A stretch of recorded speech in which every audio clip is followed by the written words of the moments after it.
aquí compartiendo un poquito acerca de tu palabra, lo que nos has dejado como un legado para que nosotros podamos entender un poquito más acerca de nuestra asignación y sobre todo tu propósito. Gracias, Señor, porque a través del sacrificio de Cristo, que nos amó, podemos estar aquí alabando y glorificándote, Señor.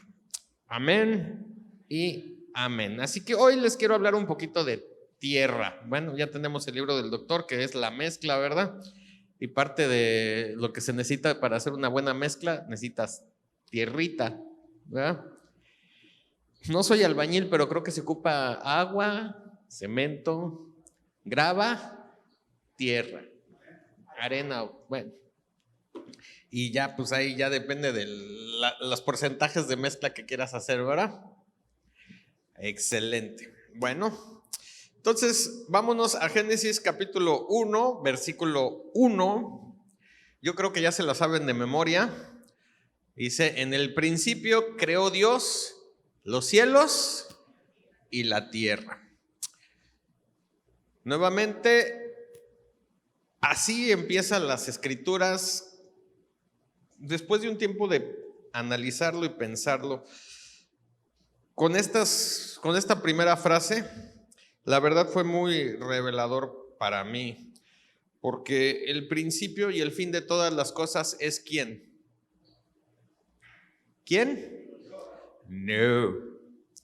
¿Quién? ¿Quién dijo yo soy el alfa y la omega? Jesucristo, ¿verdad? Entonces está hablando y nos está haciendo una referencia directa a Jesucristo. Y dice en el principio, o sea que dentro de Jesús, Dios creó los cielos y la tierra. Ahora, cuando Dios se le ocurre, tiene la idea de crear los cielos y la tierra, que son básicamente dos elementos, ¿sí? Los hace dentro de la persona de Jesús. Por eso también la Biblia nos dice que de Él y por Él y para Él es toda la gloria, todas las cosas. O sea, está hablándonos de un Jesucristo que llena todo en todo. Pero vemos dos elementos principalmente: cielo, y el otro elemento es tierra. Entonces habla acerca de dos esferas, ¿sí? La celestial, la terrenal, o lo intangible y lo tangible, ¿sí? Entonces, Pablo nos habla de que Dios creó las cosas que se ven de las cosas que no se ven, ¿sí? O sea, lo intangible estaba ahí y fue utilizado para que se creara lo tangible. Entonces, cuando Dios empieza a crear de lo intangible lo tangible, Él dijo, necesito un enlace entre el elemento de los cielos y el elemento de la tierra. Entonces a Dios se le ocurre crear a Adán. Ahora, yo creo que hemos escuchado un poquito acerca de la formación de Adán, ¿verdad? Sí, que lo agarró del barro, dice la Biblia, le dio forma, pero ¿qué más hizo Dios en el caso particular de Adán? Sí, sopló en él y le dio un aliento de vida. Y no se ve en la creación, en el Génesis, que a otro ser viviente le haya soplado y le haya dado un aliento de vida. Entonces, cuando Dios crea a Adán, lo forma de la tierra, pero le sopla un aliento de vida. O sea, que lo está haciendo con una capacidad o una característica dual, una característica doble. Génesis 1, 27 y 28 dice, y creó Dios al hombre a su imagen, a imagen de Dios lo creó, varón y hembra los creó, y los bendijo Dios, y les dijo: fructificad y multiplicaos, llenad la tierra y sojuzgadla, y señoread en los peces del mar, en las aves de los cielos, y en todas las bestias que se mueven sobre la tierra. Entonces, desde el principio, ¿sí? Aquí nos habla que Dios crea a su imagen, ¿sí? El varón y la hembra. O sea, no les dio uno encima del otro. Cuando Él los forma, simplemente los hace, ahora sí que en igualdad de circunstancias. Por ahí Ernesto estaba hablándonos un poquito de la igualdad y la equidad, ¿verdad? Y Nisi me quiso platicar un poquito acerca de las diferencias de la igualdad y la diferencia de la equidad. Y la verdad, pues soy muy burro, pero creo que no le entendí bien. Pero según yo, igualdad es que todas tienen el mismo valor o son iguales, y equidad es que a cada quien se le da conforme a lo que merece. ¿Estoy más o menos correcto? ¿Sí? Bueno, luego le preguntamos a Nisi si le entendí bien. ¿Sí? Pero en ese momento, ¿sí? Existía esto, que Dios los creó, ¿sí? Dice varón y hembra en ese momento. O sea, no que tú eres más y tú eres menos, yo soy mejor que tú o tú eres peor que yo, o sea, no, ¿sí? Y aquí en el 28 dice que los bendijo, o sea, a los dos les dio la misma bendición y les dijo, ¿a cuántos? A los dos. A ver, dile al que está al lado, a los dos, ¿sí? Entonces, era la misma bendición tanto para el hombre como para la mujer. Y el mandato o la asignación dice: fructifiquen, multipliquen, llenen ¿qué? La tierra, sojuzgadla y señoread en los peces del mar, en las aves de los cielos y en todas las bestias que se mueven sobre la tierra. O sea, Dios crea a Adán y a Eva como un reflejo de Él en la tierra. Y el mandato fue llenar la tierra y reinar en ella. ¿Sí? ¿Se acuerdan que les dije que Dios necesitaba un enlace entre el elemento de los cielos y el elemento terrenal? Entonces, por eso Adán y Eva eran este enlace, tenían el aliento, el soplo de vida de parte de Dios, y entonces Dios les empieza a dar una asignación, un mandato en donde les está hablando y les está diciendo: ustedes están hechos a mi semejanza, ustedes son mi reflejo aquí en la tierra. Si alguien quiere saber, si alguna criatura quiere tener una referencia de Dios, entonces lo único que tienen que hacer es verlos a ustedes. Nada más los tienen que ver a ustedes y van a tener esta referencia de Dios. Un Dios que reina y gobierna sobre todo, ¿sí?, el elemento en el cual han sido puestos. Entonces Dios les está dando este mandato. Ahora, vámonos a Génesis capítulo 2, versículos 15 al 17. Dice: tomó pues Jehová Dios al hombre y lo puso en el huerto del Edén, ¿sí?, para que lo labrara y lo guardase. Aquí al hombre se refiere tanto al hombre como a la mujer.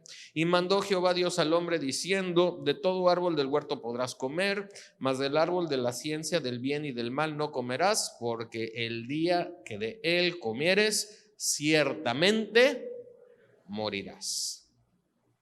Entonces, ya una vez que Dios forma al hombre, a la mujer, y los pone en este lugar genial que tenía todo lo que ellos necesitaban para vivir, ¿sí?, en el huerto, les empieza a dar una labor.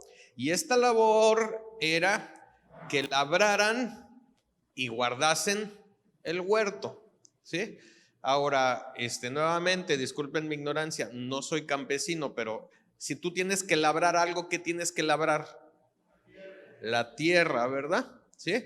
Para que puedan crecer plantitas y entonces puedas guardar esas plantas. O sea, les estaba dando, ¿sí? Les estaba poniendo en un lugar propicio a sus vidas, en donde iban a poder tener todo lo que necesitaban, pero tenían que trabajar en esto, labrando la tierra y guardándolo. Ahora, Dios se le ocurrió ponernos el día de hoy aquí en Puerto Vallarta, que estoy seguro que se parece mucho al huerto del Edén. De hecho, aquí tenemos un lugar que se llama, ¿cómo? El Edén, ¿verdad? ¿Ya fueron? Tiene su río, está chido, ¿sí? Y entonces se les ocurre a Dios ponernos aquí en Puerto Vallarta y te está poniendo en una vida en donde tú tienes lo necesario, lo propicio, según Dios, para que salgas adelante. Y dice, solamente tienes que labrarlo, o sea, tienes que trabajarlo y tienes que guardarlo. Ok. Entonces, la primera encomienda de Dios para el hombre fue labrar la tierra y guardar el huerto. Ahora, había un fruto que no podía comer, ¿sí? Ese árbol famoso de la ciencia del bien y del mal. Porque, ¿qué pasaba si comían de ese árbol? Sí, se iban a morir. ¿Ok? Entonces esto iba a causar la muerte y por lo tanto el fin del enlace. Porque eso significa la palabra muerte, significa separación. Y entonces lo que Dios está diciendo es que mira, tú eres mi representante aquí en esta tierra, tú eres mi enlace. Ya que van a empezar las campañas políticas, pues hay puestos en la coordinación de campaña que se llaman enlaces, ¿sí? ¿Y qué hacen los enlaces, doctor?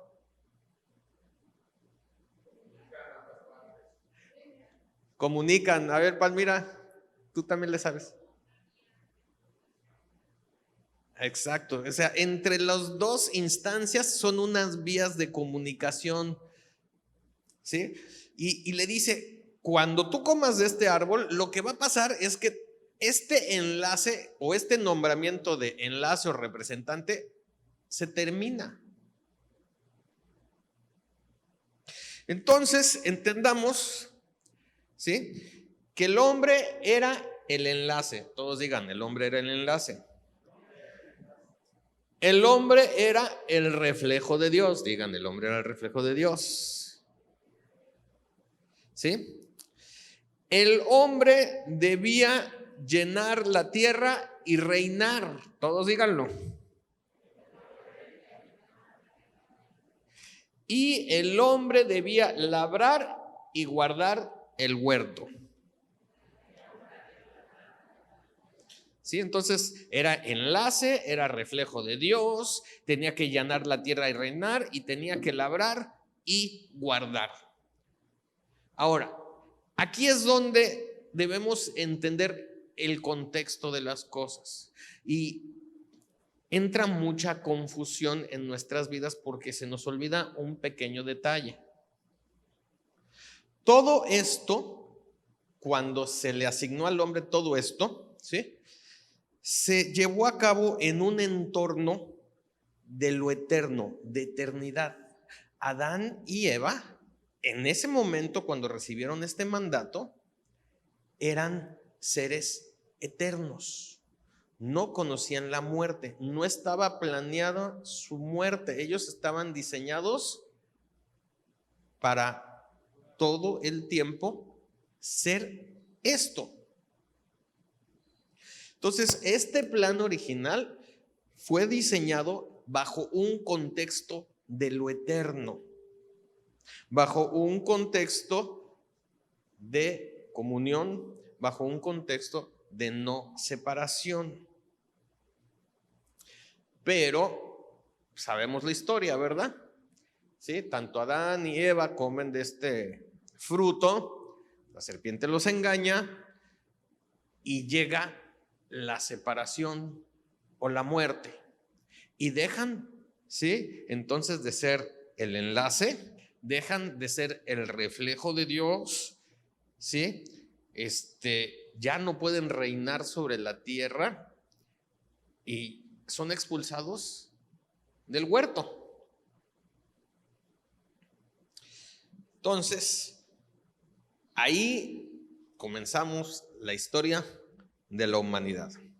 Y podemos leer el libro de Génesis y vemos Caín y Abel, los dos hermanitos, pero si saltamos unas cuantas generaciones, llegamos a este personaje que se llama Noé. ¿Por qué fue famoso Noé? Por el arca, construye un arca. ¿Y cuál fue el evento que lo forzó o por qué Dios hizo la provisión de construyamos un arca? ¿Iba a qué?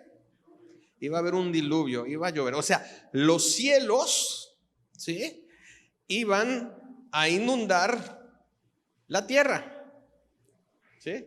O sea, dice que se abren las fuentes de los cielos y empieza a caer agua. O sea, algo que nunca había sucedido. Empezó a llover. Y dice que, pues, ahora sí que todas las narices de los seres vivientes en la tierra se ahogaron, ¿verdad? ¿Sí? Pero después de que llovió 40 días, 40 noches, que ya llegó el arca y se posó en el monte de Ararat, ¿sí?, y se empezaron a bajar los niveles de las aguas, sale Noé con su familia y bendice Dios a Noé. En Génesis 9:1 dice: bendijo Dios a Noé y a sus hijos y les dijo: fructificad, multiplicaos y llenad ¿qué? La tierra. Así que sigue esta constante: llenar la tierra. Dile al que está al lado: llenar la tierra. Entonces, el elemento de la tierra sigue ahí. Después saltamos otras generaciones, pasó lo de Babilonia, y llegamos con Abraham, ¿sí? Y ahora, Abraham básicamente se conocen como tres generaciones: Abraham, Isaac y Jacob. O sea, Abraham, papá de Isaac, Isaac, papá de Jacob. Y su encomienda o su asignación de parte de Dios era caminar sobre la tierra que les había sido otorgada, ¿sí? La famosa tierra de Canaán. Entonces, Génesis capítulo 12, versículos 1 al 3 dice: pero Jehová había dicho a Abraham: vete de tu tierra y de tu parentela y de la casa de tu padre a la tierra que te mostraré.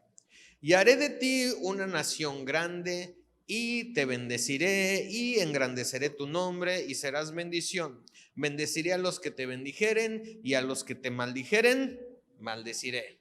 Y serán benditas en ti todas las familias ¿de qué? De la tierra, otra vez.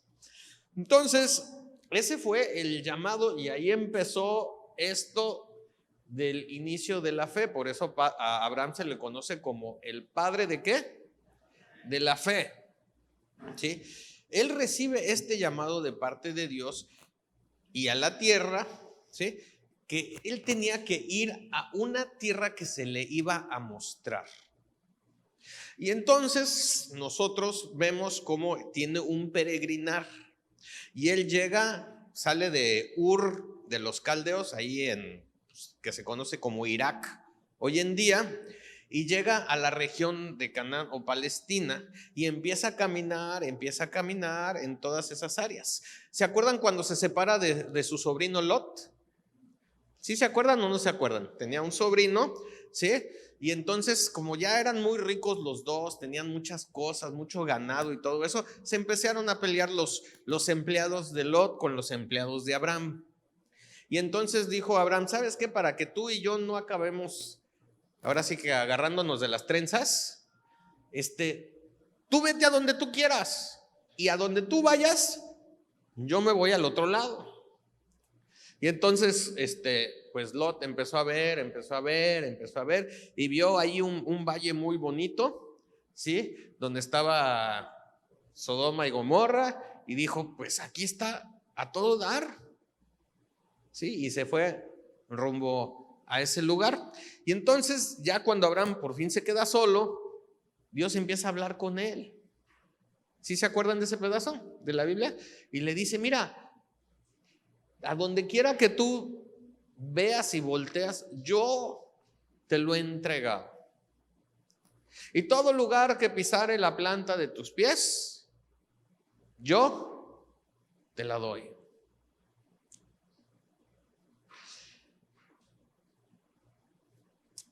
Y pues nosotros lo hemos identificado con una zona geográfica aquí en la tierra, que Dios le estaba diciendo, te doy toda esta área.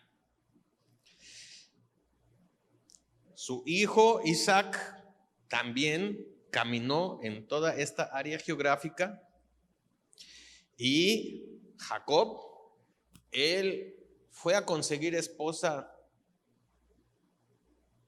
a otro lugar y regresó con su esposa a esa tierra y empezó a caminar también en ese lugar.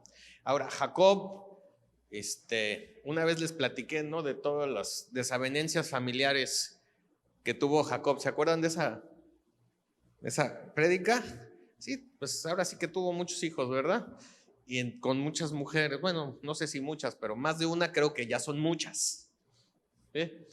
Y entonces, pues los hijos y las esposas, como que habían ciertos piques entre Raquel, Lea y ¿cómo se llaman las otras dos?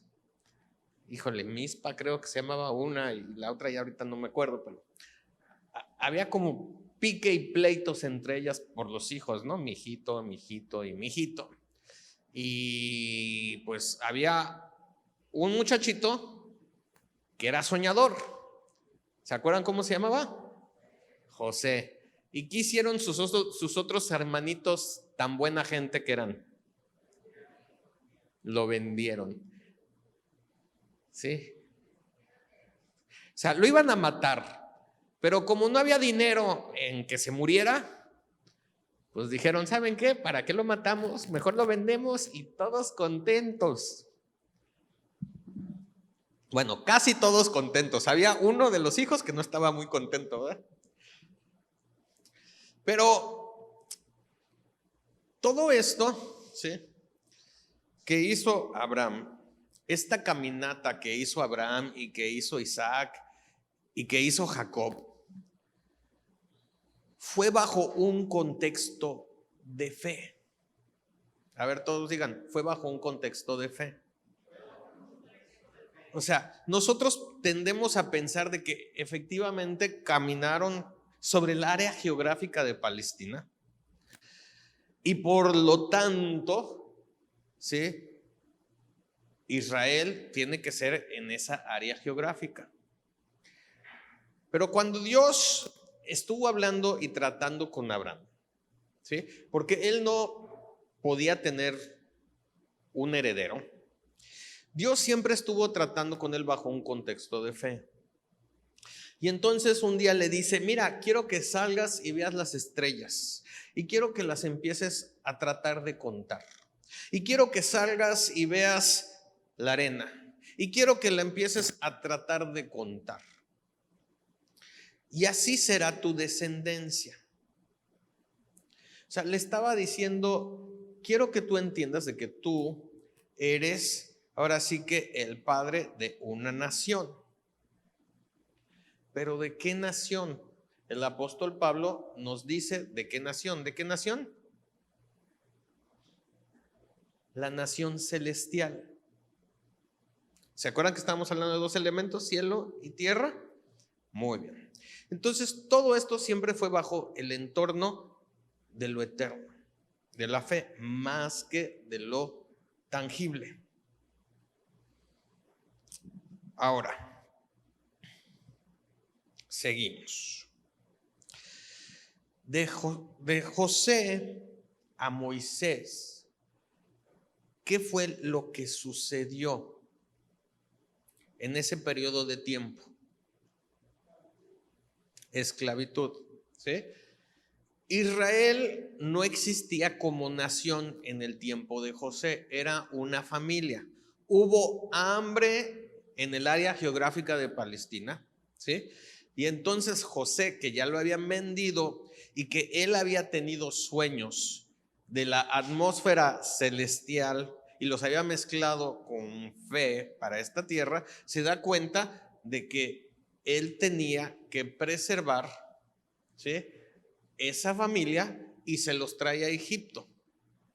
Y ahí duraron aproximadamente 400 años, en donde bajo esos 400 años empieza a formarse una nación, la nación de Israel o los hebreos en ese entonces, ¿sí? La nación de los hebreos. Ellos no entendían qué estaba sucediendo, ellos creían que eran esclavos de los egipcios y se acabó. Pero tardó 400 años en formarse una identidad nacional de israelitas o de hebreos. ¿Y qué fue lo que los aglutinó o los unió? Fue este ambiente de dureza, de esclavitud, de trabajo forzado. Entonces les dio una identidad y les decían, a lo mejor tú lo puedes llamar discriminación, pero les decían, es que tú eres hijo de Abraham, o tú eres hijo de José, o tú eres hijo de Zabulón, o tú eres hijo de Rubén, o tú eres hijo, o sea, de Benjamín. O sea, les daban una identidad y eso los aglutinó y los juntó para que ellos empezaran a reconocer que eran una nación. Así que en estos 400 años de esclavitud se formó una nación sin que ellos lo entendieran o lo comprendieran. Llega Moisés con un mandato de parte de Dios, ¿sí?, y les dice, ¿saben qué? Dios me dijo que nos vamos, o Jehová me dijo que nos vamos. Y esta nación hebrea pues decía, ¿y cómo se llama nuestro Dios? Porque ellos no reconocían, pues, yo soy el que soy, me envió con ustedes. Y bajo este contexto de fe fueron liberados de la esclavitud de Egipto. Porque si se acuerdan que una de las últimas cosas que aconteció fue que Moisés les dijo, ¿saben qué? Vamos a celebrar la Pascua y van a tener que agarrar y sacrificar un corderito, y la sangre la tienen que poner sobre las puertas y los dinteles de las ventanas, ¿verdad? Porque va a venir el ángel de la muerte, el ángel de la destrucción, y los primogénitos de Egipto, los que no estén guardados en esto, van a morir. ¿Y qué hicieron esta nación hebrea? Mezclaron fe y dijeron, nos van a sacar de la tierra de esclavitud y nos van a llevar ¿a dónde? ¿A dónde? La tierra prometida, la tierra en donde fluye leche y miel. A ver, todos digan, tierra prometida. Y nuevamente lo están entendiendo bajo un contexto, ahora sí que terrenal y no de eterno. Porque ellos creían que nos vamos de vacaciones a Canaán. Bueno, quién sabe si de vacaciones, pero nos vamos a mudar a Canaán. Y estaban muy contentos cuando salieron de Egipto. Pero cuando empezaron a ver los problemas, ¿qué pasó? Pues oye, ¿sabes que estábamos mejor cuando estábamos peor? ¿Sí? Entonces pasó este tiempo y Moisés tuvo que lidiar con ellos 40 años a la vuelta y vuelta en un lugar. Ahora sí que le estaban dando vuelta a una montaña por 40 años en el desierto, hasta que todos los que no mezclaron fe, porque así dice la Biblia, a los que no mezclaron fe se murieron, y entonces empieza a surgir una nueva generación. Y entonces seguimos, ¿sí? Con Josué fue la conquista ¿de qué? ¿De qué? La tierra prometida, así la nombraron. Esta es la tierra prometida. Entonces ellos, a través de Josué, empezaron a conquistar este pedazo de tierra geográfico. Y se acuerdan de Jericó, que tuvieron que darle muchas vueltas a la ciudad, y cuando gritaron y tocaron las trompetas, las murallas de la ciudad se cayeron y empezaron a conquistar y a conquistar. ¿Sí? Después de Josué vino una época en donde ahora sí que esta nación de Israel fue gobernada por ¿quiénes? Unos jueces, ¿sí? Entonces, los jueces empezaron a ejercer un gobierno en esa tierra. ¿Por qué? Porque estaban divididos en tribus, ¿sí se acuerdan? Sí, en 12 tribus. Y los jueces comenzaron a establecer un sistema de gobierno. Y estaban viendo la manera de preservar la unidad nacional a través de este sistema de gobierno. Pero el pueblo no estaba satisfecho con este gobierno, ¿sí?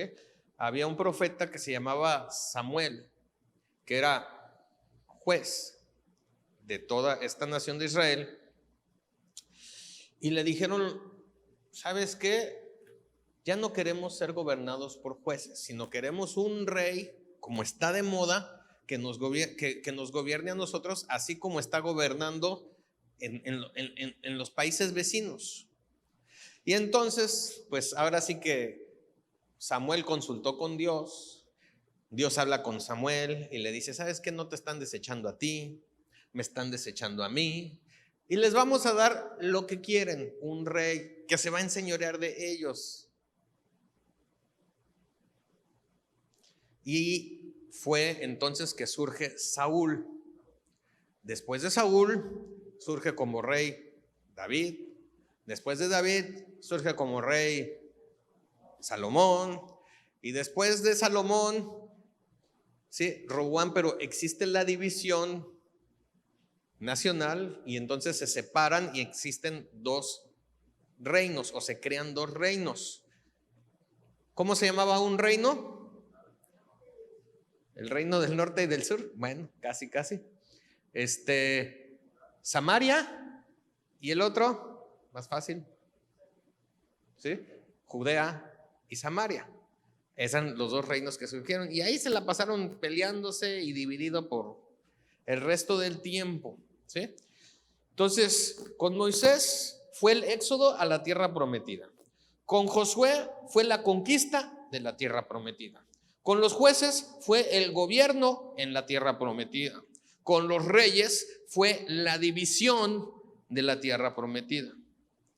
Y después de los reyes surgieron, o en el tiempo de los reyes y después, surgió un movimiento de profetas. Con los profetas fue la pérdida de la tierra prometida. O sea, toda esa área geográfica, ¿sí? Cuando estaban los profetas les decían arrepiéntanse, arrepiéntanse, arrepiéntanse.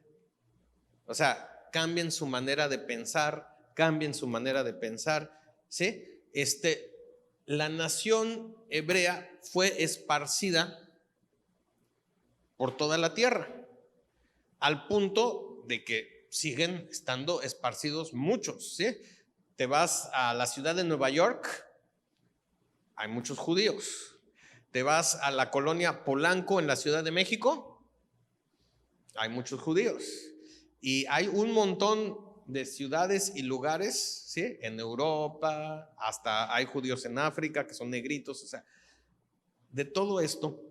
Pero ellos siguen viendo un lugar como la tierra prometida, y es la nación de Israel, que tiene relativamente poco que surgió como nación. Les estoy dando esta clase de historia Entonces se pierde la identidad o la imagen de la tierra prometida y son esparcidos. Y están los babilonios, y después viene Alejandro Magno y los griegos, y después vienen los romanos. Y en el tiempo de los romanos surge una figura, y esa figura es ¿quién? Es Jesús. Entonces, ya les di la historia desde Adán hasta Jesús. Y con Jesús viene la restauración. Con Cristo fue la restauración. Voltea con el que está al lado y dile: con Cristo fue la restauración. Bueno, entonces vámonos ahora sí al Nuevo Testamento. Vámonos al libro de Hechos, capítulo 1, versículos 6 a 8. Dice: entonces los que se habían reunido le preguntaron diciendo: Señor, ¿restaurarás el reino a Israel en este tiempo? Y les dijo: no os toca a vosotros saber los tiempos y las sazones que el Padre puso en su sola potestad, pero recibiréis poder cuando haya venido sobre vosotros el Espíritu Santo, y me seréis testigos en Jerusalén, en toda Judea, en Samaria y hasta lo último, ¿de dónde? De la tierra. Entonces, cuando Jesús resucita y se aparece por 40 días delante de los apóstoles y los discípulos, los creyentes, pues algunos ya estaban diciendo: ahora sí, se acabó Roma, ahora sí vamos a regresar a los viejos tiempos, cuando era el reino de Israel, un lugar glorioso. Tenemos al hijo de David que va a ser nuestro rey. Y le preguntan: ahora sí, ¿restaurarás el reino a Israel en este tiempo? Y Jesús le dice: mira, take it easy, my friend. ¿Sí? O sea, pero vas a recibir poder cuando venga sobre ti, ¿quién? El Espíritu Santo. Y entonces no solamente vas a ser testigo en Jerusalén o en Judea o en Samaria, sino que yo te quiero llevar ¿hasta dónde? Hasta lo último. ¿De dónde? De la tierra. En realidad, ¿qué fue lo que vino Jesús a restaurar? Él empezó a restaurar ese enlace. ¿Se acuerdan del enlace que vimos cuando Dios en el principio crea los cielos y la tierra? Dijo: necesito un enlace, necesito un reflejo, necesito algo, ¿sí? Que sea mi representante, alguien que sea mi representante, algo que esté aquí, que represente. Y eso vino Jesús a restaurar. ¿Se acuerdan que les dijo el mandato de parte de Dios? El día que ustedes coman de este fruto, ¿qué va a pasar? Van a morir. Y se rompe el enlace. Entonces Jesús empieza a decirles: el que coma mi carne y beba mi sangre tiene vida. ¿Se acuerdan Juan 3:16? ¿Sí? ¿Qué les dice? Porque de tal manera amó Dios al mundo, que ha dado su Hijo unigénito, para que todo aquel que en Él cree no se pierda, pero ¿qué? Tenga vida eterna. Entonces, Jesús también dice en Juan, dice: el que cree en mí, aunque esté muerto, ¿qué?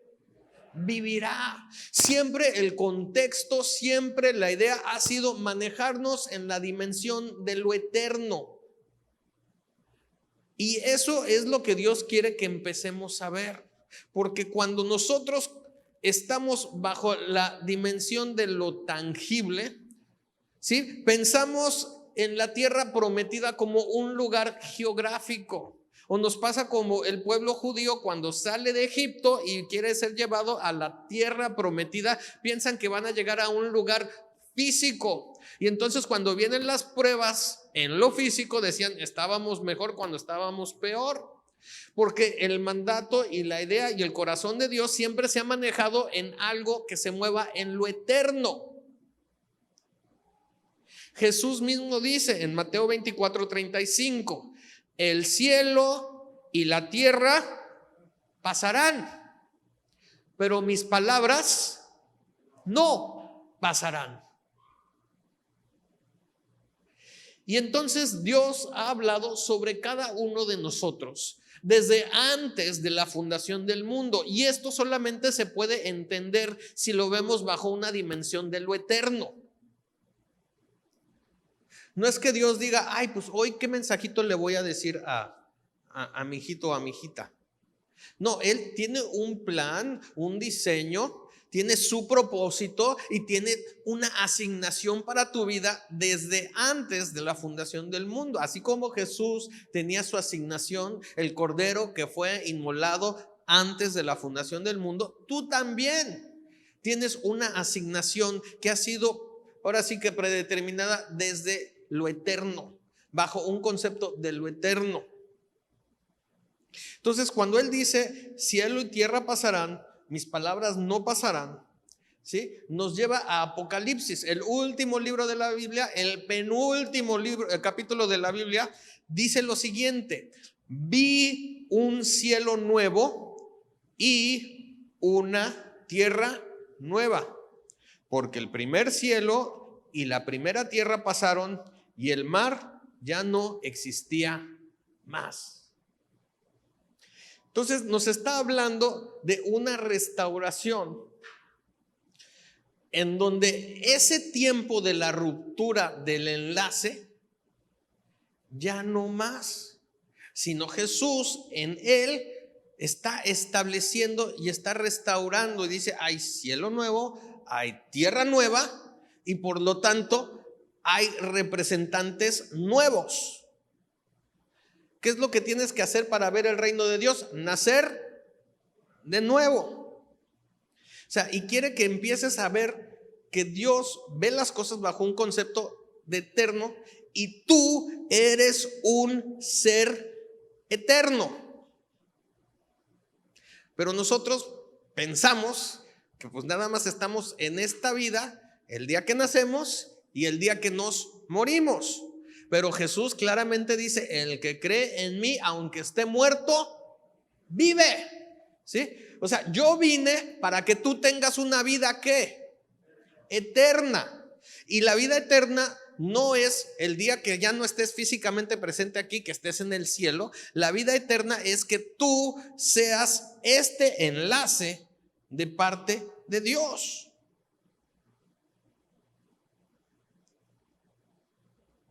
Entonces, esto está en el principio de la Biblia y esto está también en el final. Dios te ha restaurado a través de Jesús.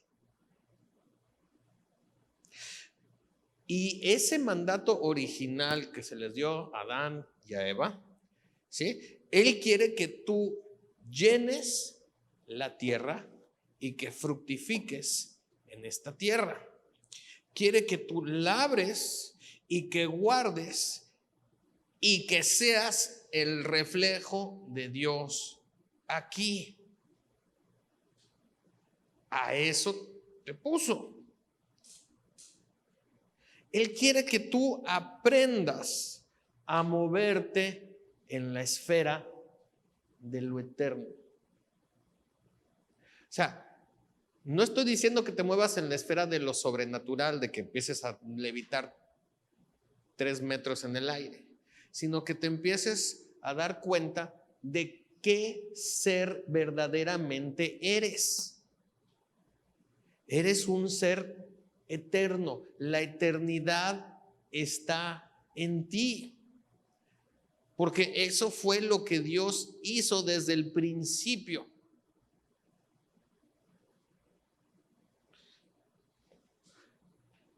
Y Él te hizo para este planeta Tierra.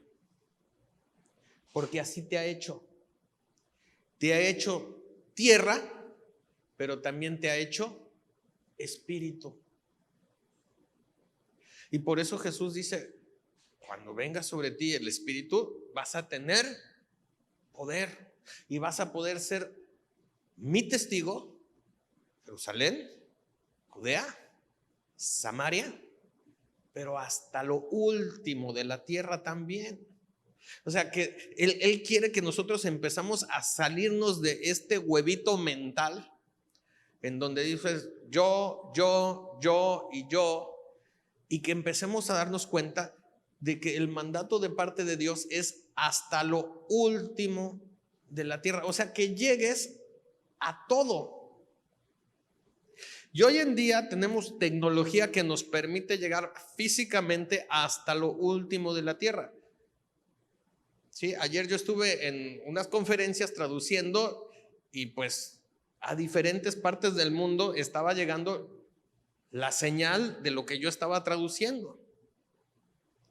Pero más allá de lo físico o lo tangible, ¿sí? En lo intangible, el corazón de Dios es que tú seas ese reflejo de Él hasta lo último de la tierra, que llenes la tierra del reflejo de Dios.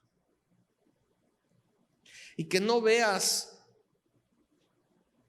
tu vida bajo un concepto finito, porque nunca has sido diseñado de parte de Dios como un individuo finito. Eres un individuo eterno. Eres eterno.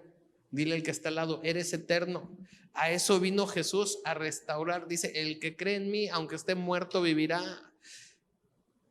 El que cree en Jesús tiene vida eterna. Así que todo lo que haces tiene un impacto en lo eterno, en esa atmósfera. Y el diseño eterno de parte de Dios para tu vida es que tú llenes la tierra. No nada más tu Jerusalén, tu Judea, tu Samaria, sino lo último de la tierra. ¿Questions, comentarios, preguntas? Muy bien.